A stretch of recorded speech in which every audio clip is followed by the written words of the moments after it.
Matt Castle has shown a little bit of life. But, I've always been, you want a quarterback who can extend plays, but that's secondary.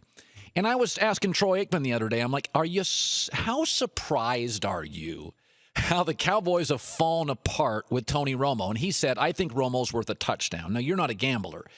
But are you surprised at all when you look at Dallas's personnel, Greg, and you've done this for 30 years, that they can't win a game without Romo? Does it tell us their personnel is not very good? Yeah, I think I am a little surprised. I thought they'd win a game.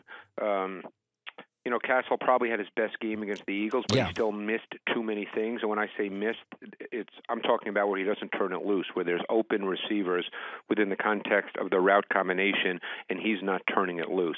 And there's no stat for that. There's no stat for balls that aren't thrown that should be thrown. Yeah.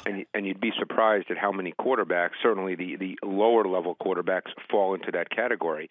But I thought their team was good enough to win a game or two, and that's really all they needed. And their pass rush has disappeared over the last number of weeks when I thought earlier in the season it was coming on. They're not a high percentage blitz team, so they don't make up for their down four with pressure. I think their secondary's actually been pretty good. So I am surprised. Yeah, so am I.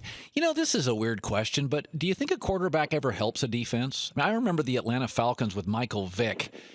It felt like their defense played better when he started early in his career because he energized the locker room. But can you quantify that in any way? Is it possible the defense plays with more energy with Tony Romo because they feel they have a chance to get the ball back and give it to a better player?